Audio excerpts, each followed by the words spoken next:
Namaste, everybody. Hello. Welcome.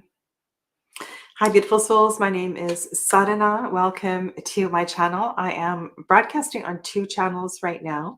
I am on my um, tarot channel, Integrative Healing with Sadhana.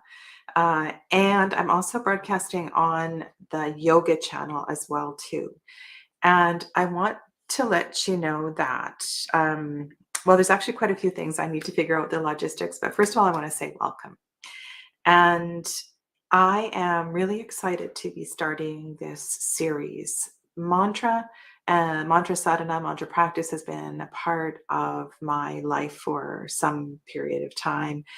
And I have to say, it's the part of yoga that really means a lot to me. It's really been highly transformative. And what I would like to share with you over the course of, I don't know how long, this could go on for years, are not only the mantras themselves, but how to step into the practice and really live mantra sadhana, mantra practice, and how it can help you with your peace of mind, how it can help you with movement in body, how it can help you with supporting loved ones, and so many other things. So I'm really, really excited. Now, there's a few things. I see I've got Lydianne is here. Welcome. A few of you are rolling in. Sarah, hello. Misty and Mary Beth, welcome. Um, I also want to say that I've been absent from YouTube for a few days. I've missed lots of my broadcasts. I've got a lot of stuff going on at home and with my kids, with my partner, and I'll tell you more about it later. Those of you that in class, I'll kind of explain what's going on, but I'm way behind. And if you're waiting for documents or anything for me, I really apologize, but I have time today to catch up, so I will be doing that. Okay. Hi, Gerald. Welcome. So this series is going to be broadcast on Thursdays at noon Pacific from my yoga channel. And it's not going to be public. It's going to be unlisted. The reason for this is because it's funny with mantra and chanting and things like that on YouTube. It is, and I'm sure some of you know about singing on YouTube. There's funny things that can happen, and you can get strikes for copyright and so forth. I don't want to be having to deal with that, and so making it a little more private is going to help as well too. Also, I feel by having an unlisted series, there will be, it'll create more sacred space. And hopefully you'll feel freer to um, ask the kind of questions you need to ask, either in the comments later or in the chat. And there will be an educational component. We'll work on breath. We'll learn mantra. We'll do call and response and things like that. And I expect these classes will be under an hour. These sessions will be under an hour, about 45 minutes or so. Yeah. So the way that you participate is you need to contact me, email. Excuse me. You need to email me and say, yes, I would like the link for the unlisted playlist. And of course, you can watch the playback. You don't have to be in the live stream. And I will make sure that you get the link for the playlist. Now, if I don't know you, if you haven't been in one of my classes, if you're not active in my chat usually, then please just introduce yourself. Let me know why you want to be a part of the session, and I'll make sure that you receive the correspondence. Now, in the emails, not only will you get the link for the unlisted playlist, but you'll also get the text of the mantra, or you might get some other links and references to some of the literature that I'm referring to. Yeah. So let's just go to the chat. Oh, hopefully the mods are taking care of. Uh-oh. Okay. Hopefully that's okay. On the yoga channel, I don't have mods, and so there was some funny stuff going on. So let me go back and say hi to who anybody else come in. Heather's here as well too. Welcome to Heather. Um, and Maria. Hi, Maria. Maria. I haven't met you, and I'm so looking forward. I'm hoping that you can come to class one time, and I would love to see your face. So lovely to have you here. And welcome to Dee. Okay. Oh, lots of questions. So Dee wants to know what's the difference between mantra and praying. Andrew's commenting on the new background. Yeah. So I'm going to tell you why I'm sitting where I'm sitting, and I will happily answer Dee's question as well too. Okay. So the reason I am sitting here is because I'm sitting cross-legged, and where I'm usually sitting at my tarot table, I'm in a chair. And so let's talk a little bit about the seat for practicing mantra. Now, mantra can be practiced walking, it can be practiced seated in a chair, of course. But for me, whether I'm doing my morning mantra practice in bed, which I do, or I'm in my healing space. Now, I might be broadcasting as well too from the other room. The sound might be better because this space is actually quite echoey. And if I'm in a smaller room, the sound will probably be better. So I might not be here. I might be in my healing space. So the seat is important. And why don't we just do that? Why don't I guide you into your seat, and then I'll take you through a little bit of breath, and then we'll talk more about Dee's question. What's the difference between mantra and praying? Okay. So if you are seated cross-legged, if you are on the floor, you want to make sure that your knees are not up to your shoulders, and that you have cushions underneath your knees so that your legs are beginning to relax. Sitting cross-legged is really awkward for a lot of people because of the restriction in the hips, right? And one of the tricks there is to raise the seat up. So to put cushions underneath the seat, or at least at the back half of it, so the knees can begin to relax. And then you still need to put stuff underneath the knees if they're not relaxing down. And by sitting in this contained position, it's almost as if it creates a container for energy. The more flayed out the body is, the less contained the energy. And I don't know if that makes sense at all, right? So we want to create a container for the healing medicine of the mantra. And if you're not comfortable sitting this way, it's fine. It's fine. But it would be great, and we'll work through in the class. I'm going to talk about seat. I'm going to talk about easing into comfortable seat. So that's why I'm sitting like this. Okay.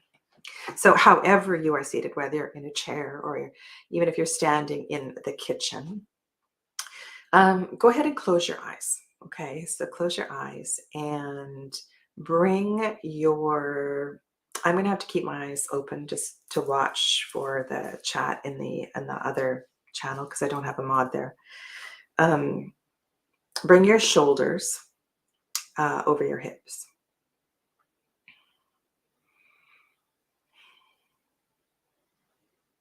And then become aware of your sacrum, the low back, and slowly start to scan your spine. And when I'm scanning my spine, I like to breathe in and out in a spiral fashion rather than just scanning it going straight up. I kind of like to have my energy scan the spine like this.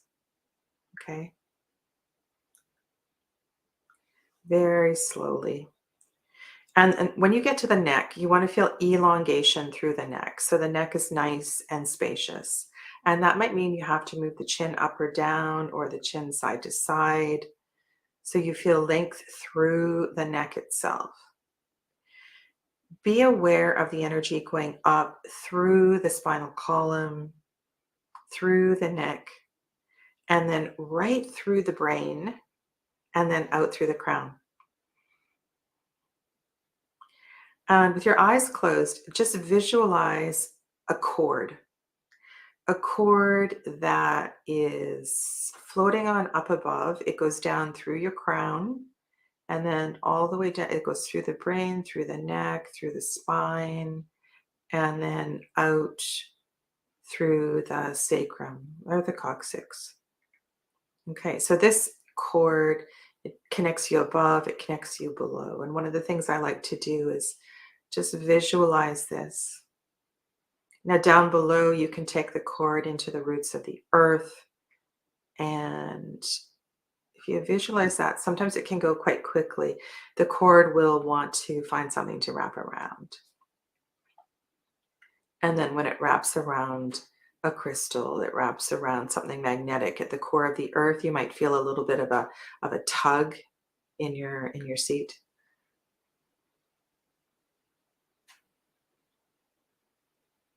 And then that cord, go back up and then allow the awareness of the cord to go back out through the crown, above.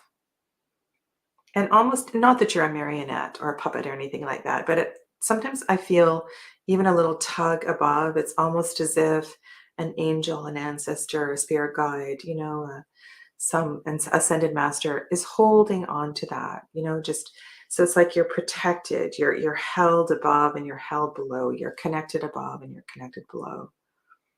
And so what this awareness of spinal alignment, optimal alignment does is it allows the free energy of the freedom of energy to move through the body. Hi, Evangelina, welcome. And so come to the breath in your nose and flare your nostrils a little bit. So you really feel the deepness of the breath and allow the breath in the nostrils to go all the way up to the eyebrow center. So with your eyes closed, you're visualizing a long inverted V. And so you're breathing from the nostrils, both of them simultaneously, to the eyebrow center. Just breathing up and down, nice and slowly.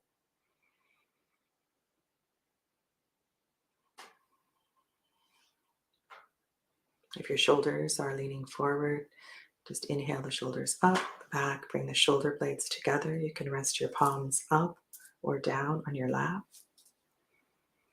We'll talk about mudra as well too.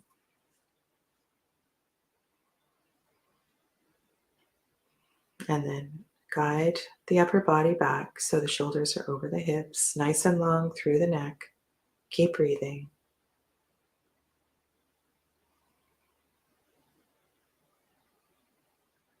And then take one hand and place it on your navel center and one hand on your heart.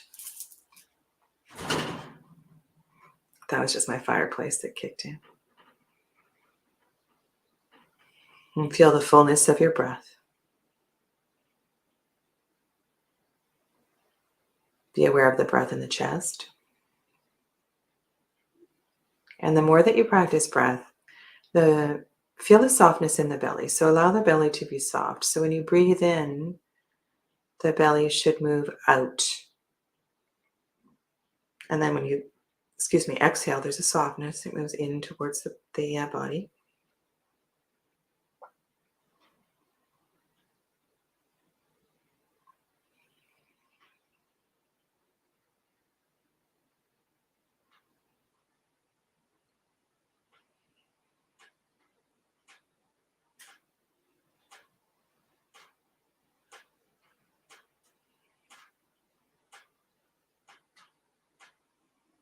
And as we're sitting here with one hand on the navel center, one hand on the heart, mindfully breathing,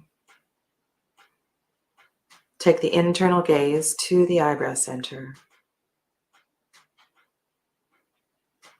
And just become aware of something you feel grateful for in this moment. And repeat that 3 times.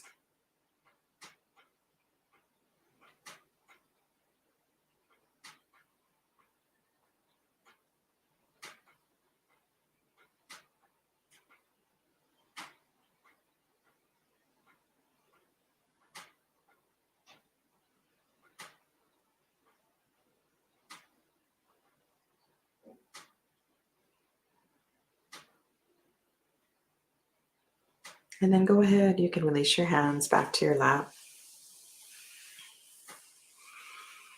Take a full breath in and out. And you can stay like that if you want. You can come back and join me.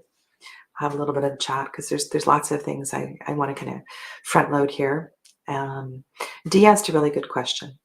And prayer, the difference between prayer and mantra. Okay, so the energy of mantra, and there are different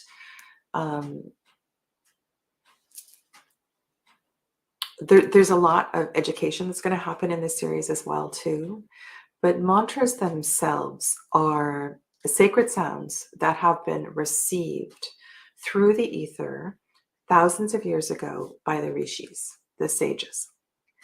And it is the word mon and tra. The word tra, you have the suffix tra, you've probably heard in words like tantra, or there's a bunch of them in yoga. Tra means release. It means an energy of letting go, or perhaps even purification. And mon refers to deep sacred meditation, so being in that sacred space. So while we're in that sacred space, there's this aspect of something letting go, something being purified. And through that letting go, we deepen our connection to spirit. So mantra is about becoming a vessel for connection to something other, something greater than we are. There is what tends to happen is that in the physical body, it's almost as if, for me anyway, I start to feel quite buzzy. There's a shift in frequency that happens quite quickly. I feel it on my skin. I feel it depending on the mantra, because different mantras have different frequencies. Sometimes you feel it warming in your belly. Sometimes it feels quite sparkly in the upper chakras. But I feel it on my skin. I feel it through my whole body. And so the practice of mantra is a yoga practice. It's a practice of connection and expansion. I think expansion is a great word for that. It's a great word to help understand what mantra is. There is no asking for anything, right? There's no, it's so very different than prayer. I feel like in prayer, a lot of the times we are asking for guidance or support.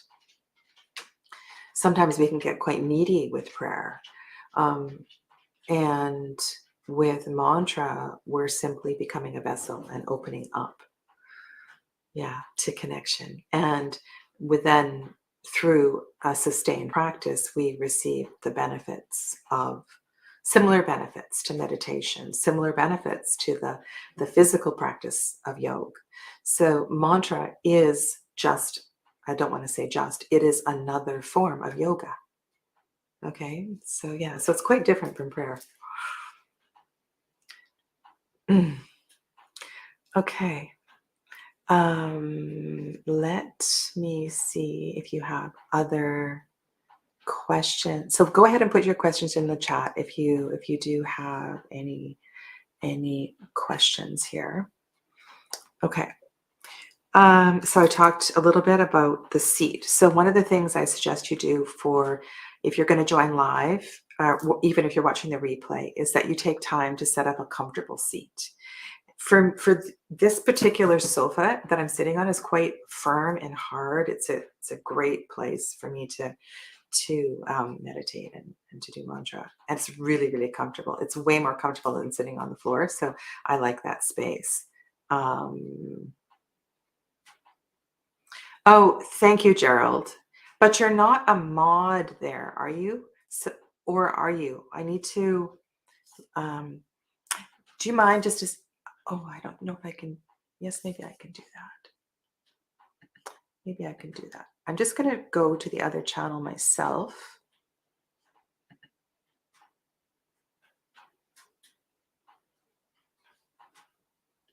Actually, maybe if I do this, and then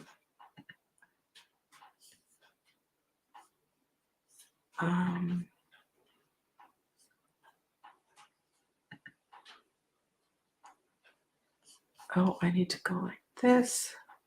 Sorry, I should have done this ahead of time. There we go. Now I should be able to make Gerald a moderator. There you go. So Gerald, you are now a mod. You should be a moderator on this channel. Okay. Oh, I have to, I did it. Okay. So, so that's another one of the reasons why I want to make these sessions unlisted.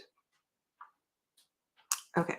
So the setup, so make sure you're sitting somewhere comfortable where you can feel, you have the power of the wrench, where you feel comfortable.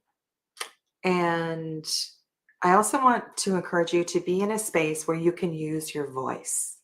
So if there's other people in the house, just close the door, set yourself up, have a glass of water, make sure that you have, like I always have a shawl over me. It just feels nice and cozy. Another thing we're going to talk about too in the class is mudra. And mudra are the various hand gestures. And so I will be educating you. I will be talking about mudra that have worked for me and how they work and how mudra also enhances mantra. I will be guiding you through various breath practices as well too. So we will arrive, we will settle, we will breathe, and then we'll go through and we'll talk about the energy of the call and response and the different pronunciation and things like that. The first session begins on the first Thursday in April. I'm just going to open that up right now. So that is April 7th. And April 7th. Yes. We are going to, on April 7th, we're going to talk about oming and the mantra Om itself. And then we're going to start with quite a big mantra. We're going to start with the Maha Mrityunjaya mantra. And the reason we're starting with this mantra is because it is a powerful healing mantra. And if you can get the Maha Mrityunjaya mantra down, it's amazing. Now, the other thing too is that this mantra is part of a practice that it's practiced on usually Saturday nights all over the world. And the Maha Mrityunjaya is chanted 108 times at a fire ceremony. And I would like to get going with that again. It was a practice that I used to do. And I'm thinking that in the summer, it'd be really fun to do that again. And I can do it. I can find a way to broadcast privately live, so we could do that as well together. It's really powerful. And the first time that my yoga teacher said, you need to learn this mantra, my mother, the mother that I grew up with, was really, really sick, and she had cancer. And she said, well, just sit with her and chant the Maha Mrityunjaya. It will really, really help. So mantra has a lot of healing power. So not only will it benefit you, it's really good for the energy around you. And we're going to talk about chanting aloud as well as chanting at a whisper and chanting silently as well too. Okay. So I got lots of things kind of planned here. Now I also want to talk about mala as well too. And one of the things that we could do as part of this series is I could workshop on making malas, and also using a mala for counting repetitions.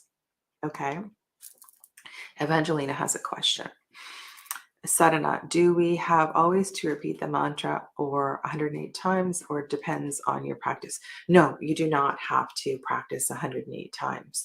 So one of my morning practices, I do the Maha Mrityunjaya 11 times. And then I do one of the Gayatri mantras 11 times, and then I do 32 names of Durga 3 times. And this is a practice that I learned through my lineage. And I'm going to teach you this practice. It's 11, 11, 3 practice. And so we'll learn those 3 mantras. And then I do them every morning, 11, 11, and 3. And no, you do not have to do a mantra 108 times. Yeah. But we'll talk about malas and mantra. This particular mala I bought in Tara Peeth in India, and I was on a Shakti Peeth tour, if you will. We went to various Shakti Peeths in India, and so this one has the energy of Tara. And a lot of things happened to me in Tara Peeth. And we had, through that whole tour that we did, from the day we all got a crystal, a spatik mala. The spatik malas are connected to the divine feminine energy. And one of the seed sounds for the divine feminine is shreem. And so part of our practice during that tour was we were always in silence, and unless we were in an educational session. And that was as we were walking, and wherever we were was to always just to step with the mantra shreem, shreem, shreem, shreem, shreem, so that the energy of the goddess was always with us. And then in the evenings, when we went back to our rooms, we did we were instructed to do 108, like do one mala of shreem. So that was, and you've probably seen me, I wear this mala all the time. It just has, I think because that year, that particular tour of India was so powerful, and I learned so much. This mala is always really close to me. Yeah, yeah, and I don't know if you've noticed that my malas I always wear this way, right? So the thread is on the back of the neck. It's not down here. So I want to talk a little bit about malas and give you some intel on that, how to use them when you're counting and things. That might be kind of fun. And yeah, if you're interested in making malas, we could do that as well too. So I have lots to share. I've done a few different workshops with making malas, and I know that's kind of hard to do it remotely, but we could certainly do that as well too. Yeah. All right, so let's go to the chat, see if there's any more questions.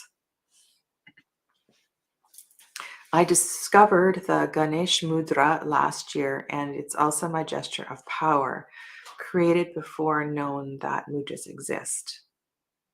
It's my way to connect with Ganesh. Beautiful, beautiful.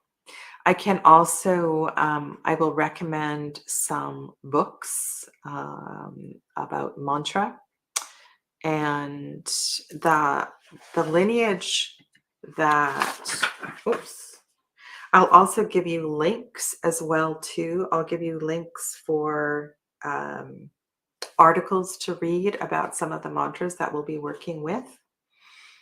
And yeah, so I'm going to refer to this book quite a bit. So this is Swami Satyananda, who is my guru's guru. And he is the leader of the Satyananda lineage, the lineage that I have been initiated into. And so I will be referring to, and I think I'm going to use this book as a guide for the education bits that we go through. Yeah, and there is, oh, look at this. This fell out. I've taught this mantra before, obviously. That's my old logo. That's my old logo. Yeah. So this is the mantra that we're going to start with. Very interesting. Okay. Any other questions? Gerald. I'm fascinated by the idea of mudra and look forward to learning more. I think this might be a past life connection being activated. Oh, for sure. I think, I feel, I don't know. It's so powerful. And I have been in, so do you know what kirtan is? Kirtan? Kirtan is when um, a bunch of people gather and chant sacred chants. It's usually quite lively, lots of musical instruments, usually with harmonium and other drums and percussion instruments. And I have been in kirtan and just started bawling my eyes out. It's an incredible, incredible release. And sometimes I notice, so Jared, what I'm saying is that the power of mantra is going to take you back to where you need to go. I guess that's what I'm saying. Um, yeah, super powerful. So also what can happen too is that your throat or your heart may get a little crazy. It's almost as if, and sometimes even in the mouth, I find that when I'm practicing a lot of mantra, if I haven't been practicing for a while, or I learn a new mantra that starts to activate something, I can feel the process of something being released in the physical body. It's really quite profound. So yeah, I'm really, really excited about this series. I know there's 4 or 5 of you that are already on the list. You've already emailed me, so thank you for that. And yes, it will not be on this channel. It'll be on the yoga channel, and you will receive the link to the unlisted playlist if you contact me. Okay.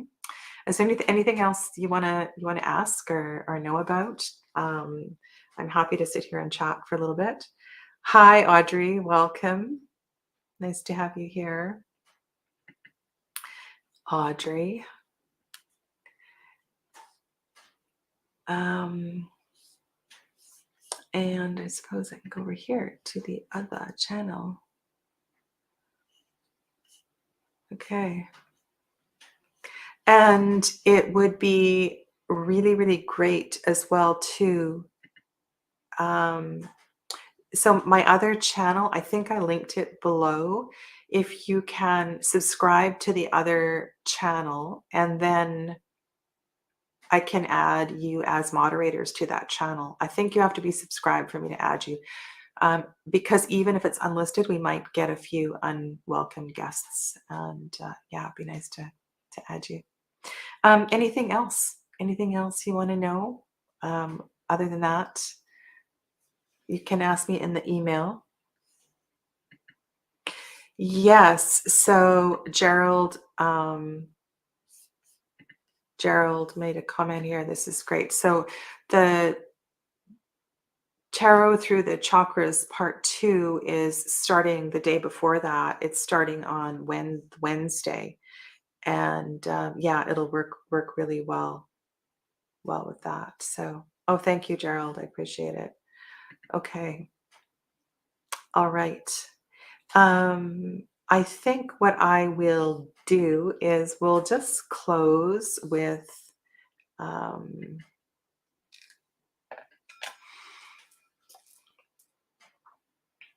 I'm just going to close, and I don't know how the sound is going to be in this room, and you can let me know. I'm going to close with 3 ohms. I know I said I wasn't going to chant here, but I'm going to. So you can go ahead and bring your hands to heart center into this universal gesture of gratitude and greeting and prayer. And as you bring your hands towards your heart space, intentionally connect thumb to thumb, index to index, middle, ring, pinky finger. Feel the base of the hand. And as you press your palms together, be aware of the shoulders. Bring the shoulders up, back, shoulder blades together, and then bring the thumbs towards the heart space. The fingers can be apart or together. The hands should be relaxed. Find the breath in the nose.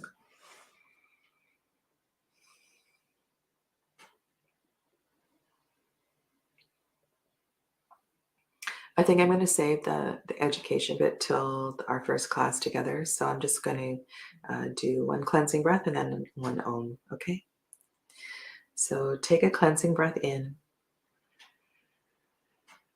and out, and then inhale for Om.